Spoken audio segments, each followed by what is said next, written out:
मुफ्ती हारून जैसा है रहबर मिला मरहबा नारे तकबीर। मुफ्ती हारून साहब हमारे दरमियान बेबाक कायद, बेबाक सहाफ़ी, नौजवान हिंदुस्तान के आलिम दीन हज़रत मौलाना मुफ्ती मोहम्मद हारून दारुल आलिया तशरीफ ले चुके हैं। अहलियान मुतज़फ़्फ़र की तरफ से उनका इस्तक़बाल किया जाता है।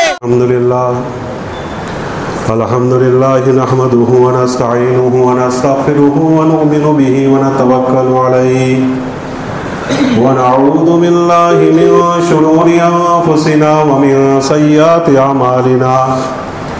मन यहदिहिल्लाहु फला मुदिल्ल लहु व मन युद्लिलहु फला हादिय लहु व नशहदु अन ला इलाहा इल्लल्लाहु वहदहु ला शरीका लहु वनशहदु अन्न सय्यदना व नबिय्यना व मौलाना मुहम्मदन अब्दुहु व रसूलुहु इमामुल मशरिक़ैन व इमामुल मग़रिबैन रसूलन मक्किय्यन मदनिय्यन हाशमिय्यन कुरैशिय्यन कर्रूबिय्यन रूहानिय्यन रैहानिया नबिय्यन तक़िय्यन नक़िय्यन वलिय्यन दुर्रिय्यन शम्सिय्यन क़मरिय्यन बदरिय्यन बशीरन नज़ीरा वसल्लल्लाहु ताला अलैहि व अला आलिहि वसल्लम तस्लीमन कसीरन कसीरा।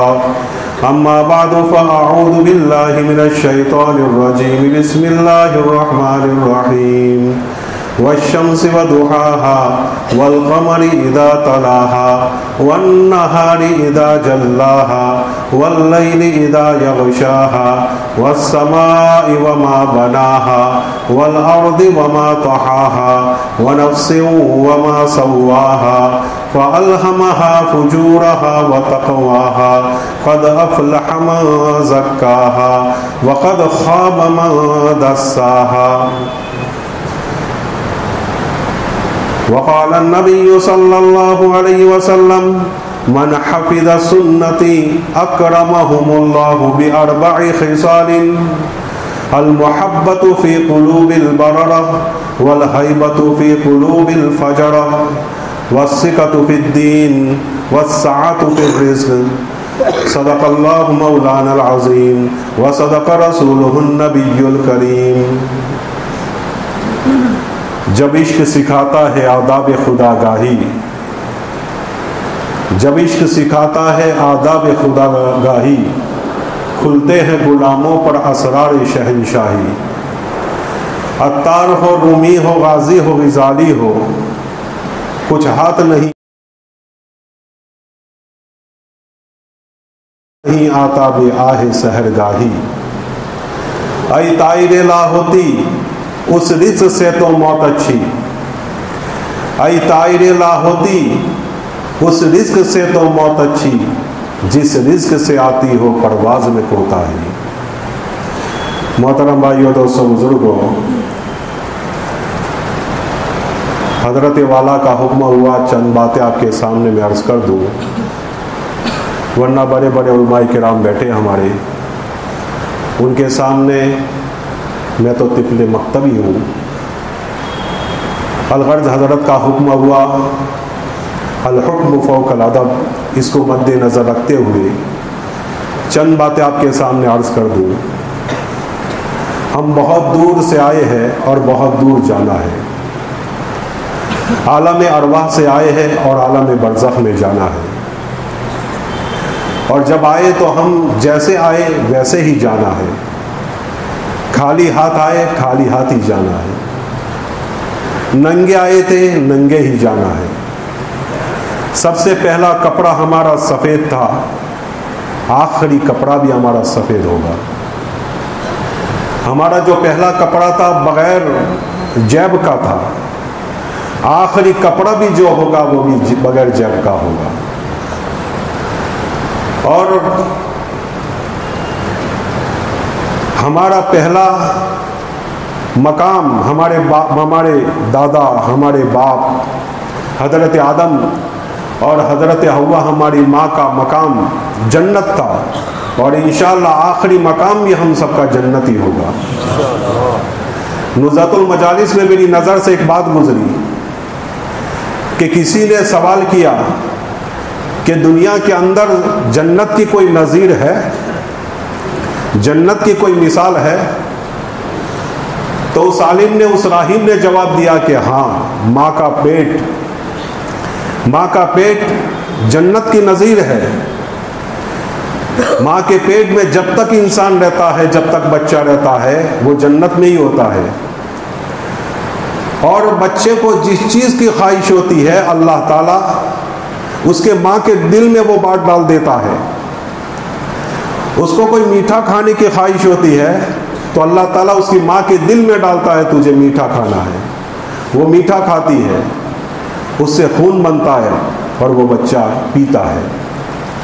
तो जो वो बच्चा चाहता है अल्लाह ताला उसके माँ के दिल में डालता है, और पेट में बच्चे की ख्वाहिश के मुताबिक अल्लाह ताला उसको हर वो चीज़ नेमतें और हर चीज़ नसीब पड़ता है।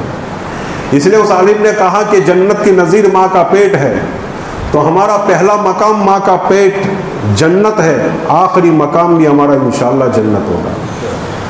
आलम अरबा में, किताबों में लिखा है कि आलम अरबा में जिन जिन लोगों की मुलाकात आपस में हुई होगी, रूहें आपस में मुलाकातें करती है, और जिन जिन रूहों की आपस में आलम अरबा में मुलाकात हुई होगी, उनकी मुलाकात अल्लाह ताला दुनिया में भी कराएगा।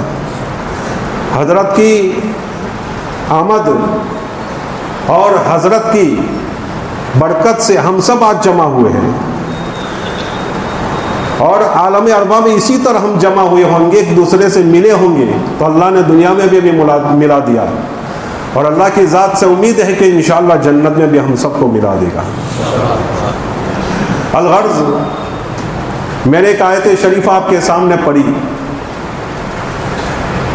ये आयत शरीफा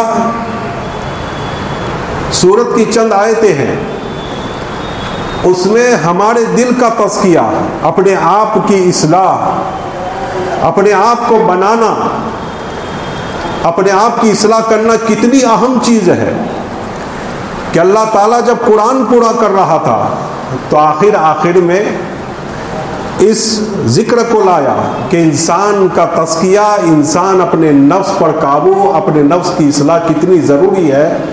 और अल्लाह ताला ने एक दो कसमें नहीं खाई। तफसीरों में लिखा है कि सबसे ज़्यादा अल्लाह ताला ने कसमें अगर खाई हो तो सूरे शम्स में है। कुल 7 कसमें हैं, और मुकर्ररात को अगर मिलाते हैं तो 11 कसमें हैं। 11 कसमें खाई है। इतनी कसमें अल्लाह ताला ने किसी और सूरत में नहीं खाई, किसी और सूरत में नहीं खाई। और अल्लाह को कसम खाने की ज़रूरत ही नहीं है, अल्लाह को कसम खाने की ज़रूरत भी नहीं है। अल्लाह सबसे ज़्यादा सादिक है, सबसे ज़्यादा सच्चा है, उसको कसम खाने की ज़रूरत नहीं। लेकिन यहाँ अल्लाह ताला को अहमियत बतानी थी कि इंसान, तुझे अपने आप की इस्लाह कितनी ज़रूरी है, अपने नफ्स की इस्लाह कितनी ज़रूरी है, अपने नफ्स पर काबू करना कितना ज़रूरी है, ये इंसान को बताना था। तो अल्लाह ताला ने 11 कसमें खाई, 11 कसमें खाई। और कसम खाने वाला अल्लाह, एक सहाबी कहीं तशरीफ़ ले गए थे, दूसरे साथी को कहकर गए कि अल्लाह के नबी सल्लल्लाहु अलैहि वसल्लम अगर कोई नसीहत करे, कोई आयत शरीफा नाजिल हो तो मुझे बताना, मैं काम से जा रहा हूँ, आज की मजलिस छूट जाएगी। सहाबी चले गए, रात को वापस आए और उस सहाबी के पास पहुँचे।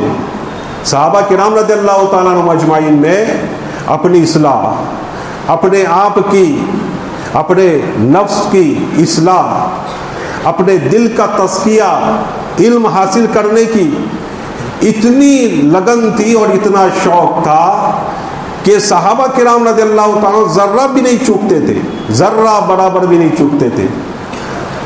जो बात मिलती थी फ़ौरन उस पर अमल करते थे, दूसरों तक पहुँचाते थे।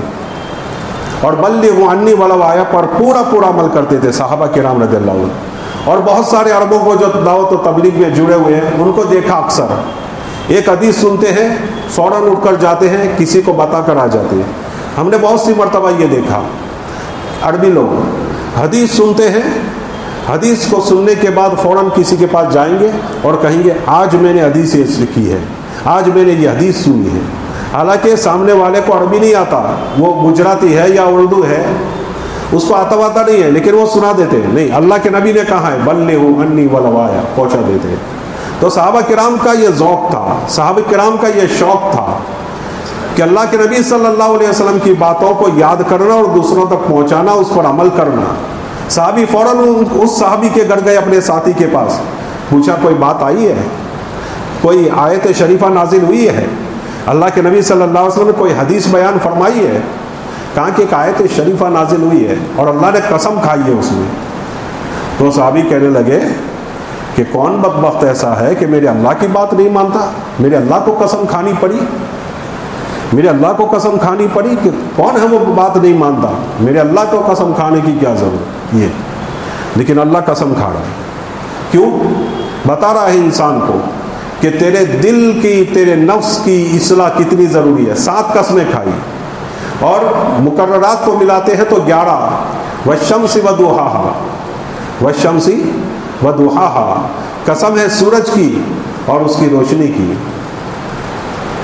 वश्शम्सी वदुहाहा वल क़मर इज़ा तलाहा, कसम है चांद की और जबकि वो पीछे पीछे आए। वन नहार इज़ा जल्लाहा, कसम है दीन की जबकि वो खूब रोशन हो जाए। वल्लैली इज़ा यग़शाहा, कसम है रात की जबकि वो छा जाए। वस्समाई वमा बनाहा, कसम है आसमान की और उसके बनाने वाले की। वल अर्दि वमा तहाहा, कसम है ज़मीन की और उसको बिछाने वाले की। वनफ्सिम वमा सव्वाहा, ये आखिरी बात। वनफ्सिम वमा सव्वाहा, कसम है इंसान की और उसको बराबर करने वाले की। देखो अल्लाह ताला इंसान की कसम खा रहा है। इससे एक बात मालूम हुआ कि इंसान कितना अहम है, कितनी अहम चीज़ें हैं। इंसान की अहमियत अल्लाह के नज़दीक कितनी ज़्यादा है।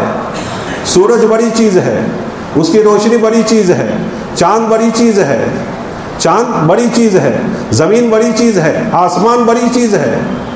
ये बहुत बड़ी बड़ी चीज़ें हैं और अल्लाह जब भी कसम खाते हैं ऐसी चीज़ की कसम खाते हैं जो बड़ी हो, जिसकी अहमियत हो दुनिया में। इससे एक बात मालूम हुई कि दुनिया में इंसान की अहमियत कितनी ज़्यादा है कि अल्लाह खुद उसकी कसम खा रहा है। अल्लाह बना रहा है और कसम भी खा रहा है उसकी। तो हम इंसान को चाहिए कि हम अपने आप की अहमियत को जानें। जब तक इंसान अपनी अहमियत को जानता था, जब तक मुसलमान अपनी अहमियत को जानता था, तब तक मुसलमान पूरी दुनिया पर छाया हुआ था।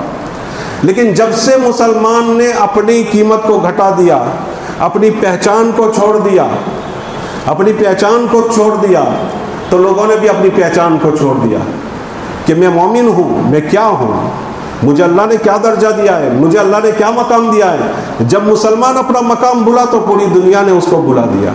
मेरे उस्ताद कहा करते थे कि तुम अपने आप की अहमियत को जानो, दो लोग तुम्हारी अहमियत को जानेंगे। तुम अपने आप की इज्जत करो, दुनिया के लोग तुम्हारी इज्जत करेंगे। जब तुम अपनी इज्जत नहीं करोगे कि दुनिया के लोग तुम्हारी क्या इज्जत करेंगे। तुम गुनाह करो, ऐसे काम करो जो तुम्हारी इज्जत को दाग करे, तुम्हारे दामन को दागदार करे, तो ये तो तुम अपने आप की भी इज्जती कर रहे हो। जब तुम अपने आप की भी इज्जती करोगे तो दूसरे भी तुम्हारी भी इज्जती करेंगे। अच्छे काम करोगे तो तुम अपने आप को अच्छा बना रहे हो। जब तुम अपने आप की इज्जत करोगे तो दूसरे लोग तुम्हारी इज्जत करेंगे। अल्लामा रूमी रहमतुल्लाह अलैह ने एक हिकायत लिखी है कि एक बाज था, बादशाह का बाज।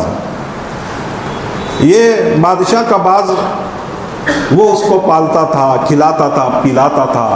उसका पिंजरा जो बनाया था सोने का बनाया था। अपने पास उसकी कुर्सी जो बनाई थी सोने की बनाई थी। जब दरबार लगता था, वजीर बैठते थे, तो एक कुर्सी पर ये बाज बैठता था, उसको सहलाता था, नहलाता था, बहुत कुछ करता था। उसके लिए बहुत सारे नौकर भी रखे हुए थे, खिलाने के लिए अलग, पिलाने के लिए अलग, उसको टहलाने के लिए अलग, बहुत कुछ उसने कर रखा था। एक मर्तबा ये बाज उड़कर चला गया। बादशाह परेशान, सिपाहियों को बुलाया, मेरे बाज को पकड़ के लाओ, कहीं से भी मेरे बाज को लेकर आओ, कहाँ चला गया वो। परेशान, पुलिस को इधर दौड़ रही है, कोई उधर दौड़ रही है, कोई उधर दौड़ रही है, इधर दौड़ रही है, उधर दौड़ रही है, वहाँ यहाँ दौड़ रही है, वहाँ दौड़ रही है। ये बाज उड़ते उड़ते एक जंगल में गया था और एक झोंपड़ी के ऊपर जाकर बैठा था। वो झोंपड़ी एक बुढ़िया की थी, एक बूढ़ी औरत की थी। वो कहीं किसी काम से गई हुई थी, जब वापस आई तो देखा कि कोई जानवर बैठा है। वो बाज को जानती नहीं थी, पहचानती नहीं थी। उसने देखा कि बाज बैठा है। बाज को इसने पकड़ा और उसको सहलाने लगी, उसके सर पर हाथ फेरा। अब वो तो बाज को जानती नहीं थी, हाथ फेरते फेरते उसका हाथ गया चोंच के ऊपर। अब बाज की जो चोंच होती है बिल्कुल टेढ़ी होती है। वो यूं समझी कि इसकी चोंच तो मुर्गी की तरह सीधी होनी चाहिए, बेचारे की इतनी लंबी होते होते होते टेढ़ी हो गई। इसकी चोंच को सीधी करनी चाहिए, तो चोंच को उसने काट दिया, चोंच को उसने काटा। फिर उसने पड़ के ऊपर हाथ रखा तो वो समझने लगी, उसको समझ में ये बात आई कि पड़ बड़े बड़े हो गए हैं, तो उसने पड़ भी काट दिए।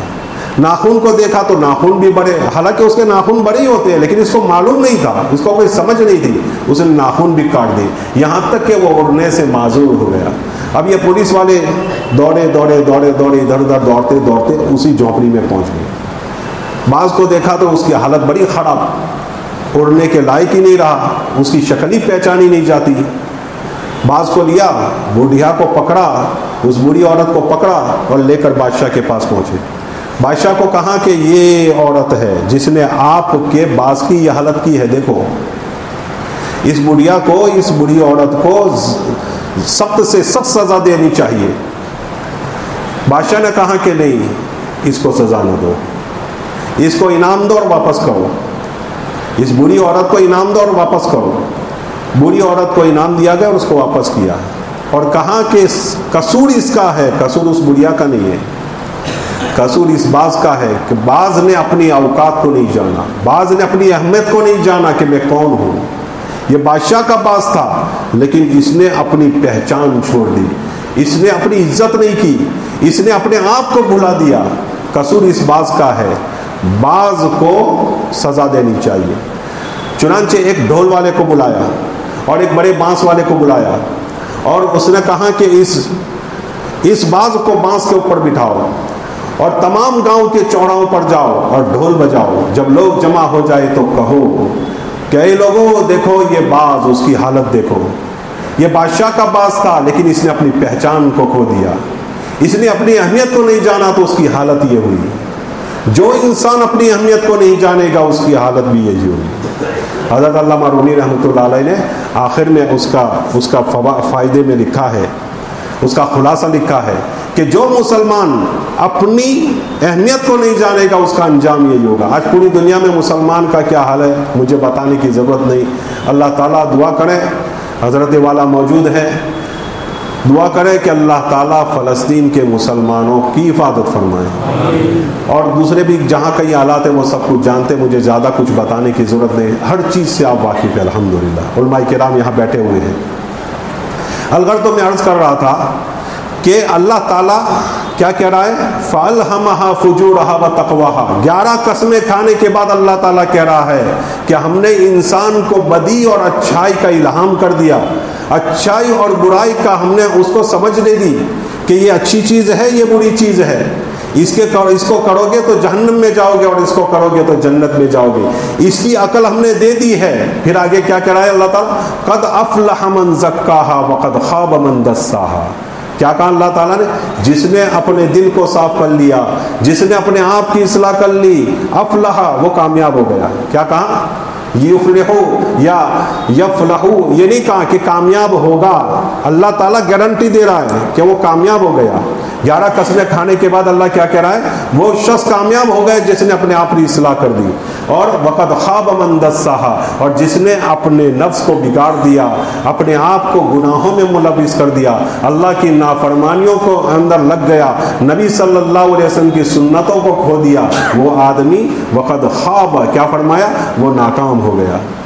तो 11 कसमें खाने के बाद अल्लाह ताला फरमाता है कि तुम अपने आप की इस्लाह करोगे, नेक हो जाओ। नेक कहाँ होंगे, इन बुजुर्गान खिदमत में, इनकी सोबत में रहकर। कुरान क्या कहता है, कुनू मअस सादिकीन, कुनू मअस सादिकीन, आई लोगों तुम नेक लोगों के साथ हो जाओ, सच्चे लोगों के साथ हो जाओ, इन बुजुर्गान दीन के साथ हो जाओ, इन अल्लाह वालों के साथ हो जाओ। माँ कहाँ, माँ कहाँ, ऐसा नहीं कहा कि आओ जाओ खाओ पियो और फिर निकल जाओ, कुछ सुनो और फिर निकल जाओ, ऐसा नहीं कहा। अल्लामा आलूसी रहमतुल्लाह अलैह फरमाते हैं कि खालितू, उनके साथ तुम जुड़ जाओ, उनके साथ ऐसे जुड़ जाओ कि ऐसा लगे कि तुम उनके कालिब में ढल गए हो, ऐसे जुड़ जाओ तब फायदा होगा। ऐसा नहीं कि एक दिन आए और फिर चले गए, ऐसा नहीं। पहले ज़माने में हमारे बुजुर्गान दीन खानकाएँ चलाते थे, पूरी साल खानकाएँ चलती थी। अब लोगों की सहूलत के एतबार से ऐसा हो गया है, वरना खानकाएँ लगती थी, पूरे साल लगा करती थी, और हमारे बुजुर्गान दीन हिस्सा करते थे, और कम से कम 40 दिन। हमने एक बुजुर्ग से सुना, अल्लाह वाले मौलाना इलियास गुमान से, कि वो फरमाते हैं कि मैं गया हज़रत मौलाना अख्तर के पास, 1-2 दिन के लिए गया था, और 2-3 दिन के बाद मैंने कहा हज़रत मैं जाता हूँ। कहा कि नहीं, जाना नहीं है, ठहर जाओ। फिर 2-4 रोज़ हुए, जाता हूँ, जाना नहीं है। हज़रत कहते हैं 40 दिन तक मैं रहा, और 40 दिन के बाद जो मुझे एहसास हुआ वो उससे पहले मुझे नहीं हुआ था। इससे एक बात मालूम हुई कि मुसलसल बुजुर्गान दीन की खिदमत में रहकर और हर चीज़ को छोड़ देना चाहिए। बुजुर्गान दीन की खिदमत में जब आओ, मोबाइल जितनी भी मशागिल है वो सब को छोड़ छाड़ कर हमारी इस्लाह की नीयत से आओ और उनके साथ जुड़ जाओ। आना जाना ये लगा ना रहे, जैसे आजकल के खानका में ऐसा लगा रहता है। आजकल के खानका क्या करें, लोग ऐसे होते हैं। ये बुजुर्गान दीन बहुत कोशिशें करते हैं, ये अल्लाह वाले बहुत कोशिशें करते हैं कि आने वाले जम कर रहे हैं और अपनी पूरी इस्लाह करके जाएं, लेकिन कुछ लोग होते हैं, कोई इधर चले गए, कोई उधर चले गए, 2 दिन इधर रहे, 3 दिन उधर रहे, 2 दिन इधर रहे, कोई दुआ में चला गया, कोई इधर दुआ में चला गया। ये तफरीहात होती है, तफरीहात। इससे कोई फ़ायदा नहीं होता, बल्कि खानका का निज़ाम हमसे बिगड़ता है तो हम गुनहगार होंगे। खानका का निज़ाम हमसे बिगड़ा तो हम गुनहगार होंगे। तो खानका का निज़ाम न बिगाड़ो, जाओ अपनी इस्लाह के खातिर जाओ और जम कर बैठो, और कम से कम 10 दिन, जैसे हज़रत मौलाना मुफ्ती अहमद साहब फरमाते हैं, कम से कम 10 दिन, तो 10 दिन तो हमें देने ही चाहिए।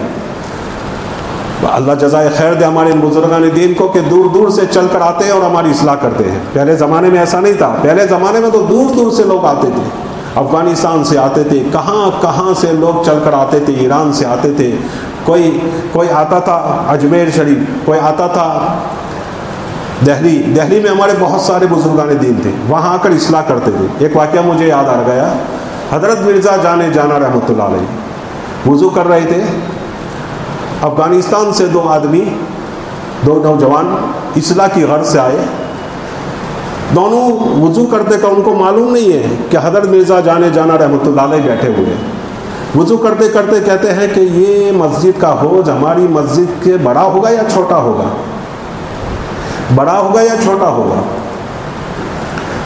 तो एक कहने लगा नहीं छोटा है, दूसरा कहने लगा नहीं बड़ा है, फिर कोई कहने लगा कि नहीं उसके बराबर ही है।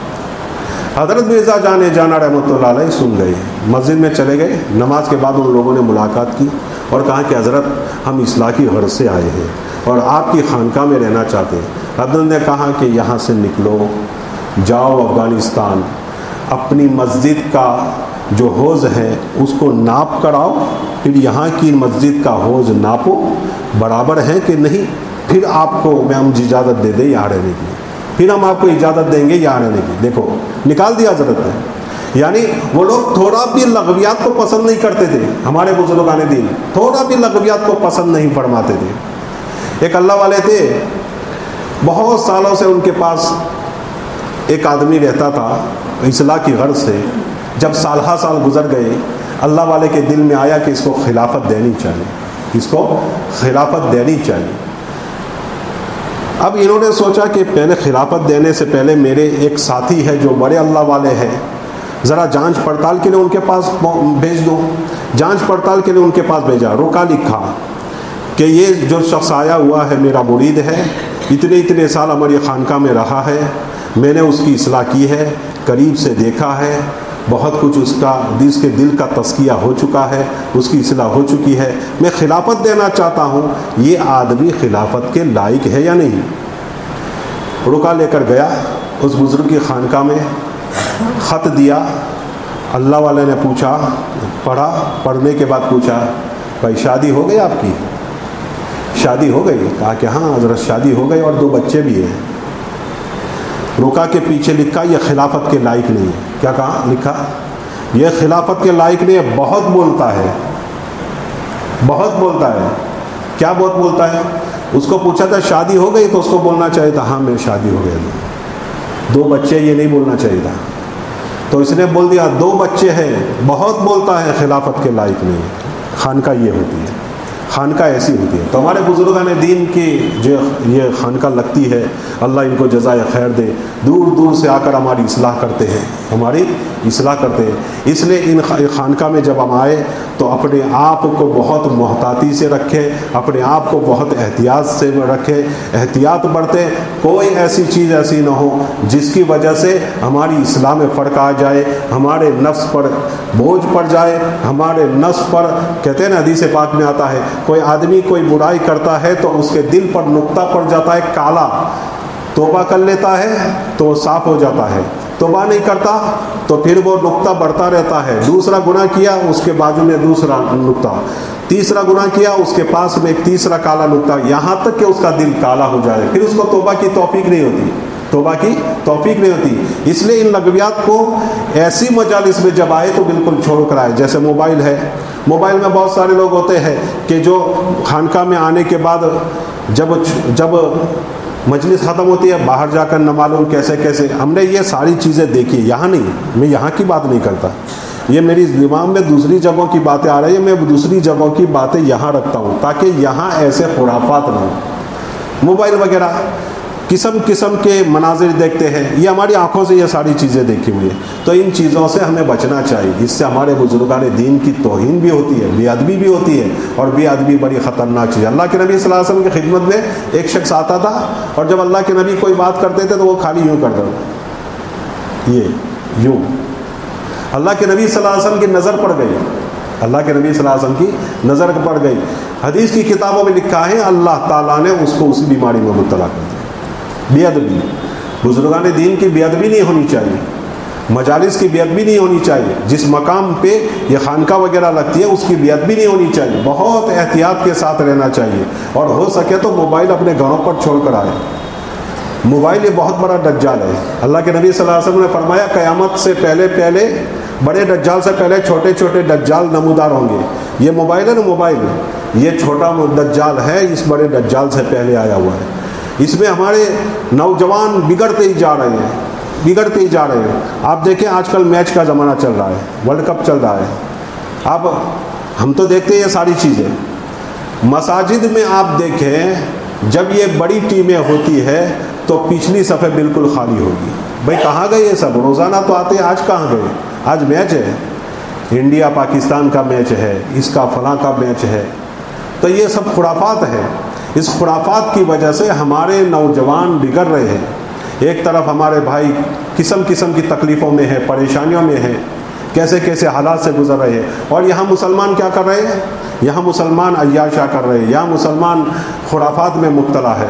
अलगर्ज़ मोबाइल के मुतालिक मुझे एक बात याद गई। स्टीव जॉब, ये जिसने ये स्क्रीन बनाई, मोबाइल बनाया और ये पूरी दुनिया को जिसने नचाया, ये स्टीव जॉब है। ये स्टीव जॉब मुसलमान का बच्चा था, लेकिन एक ईसाई ने उसको गोद ले लिया और उसको ईसाई बना दिया। था तो मुसलमान का नुत्फा, इसने स्क्रीन बनाई है। मोबाइल जो बनाए ना, ये मोबाइल, ये टीवी, ये कंप्यूटर, ये जितनी भी स्क्रीन है उसने बनाई, और स्क्रीन पर जो जो चल रहा है वो सारी चीज़ें उसने ईजाद की है। अलगर्ज़ मोबाइल के बारे में एक किताब में मेरी नज़र से गुजरा कि उसके पास एक इंटरव्यू लेने वाला है। अब वो था अंदर के रूम में, वो बैठा सोफे पर आगे इंतज़ार में बैठा है। उतने में उसके 2 बच्चे बाहर आए।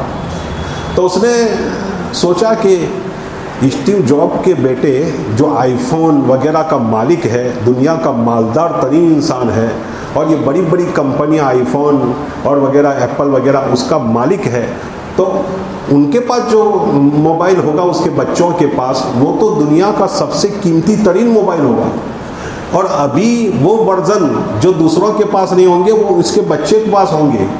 तो उसने सोचा कि मेरी टीआरपी के लिए उसका मोबाइल देखूं, और उसका जो क्या क्या वर्जन है वो बताऊं लोगों को।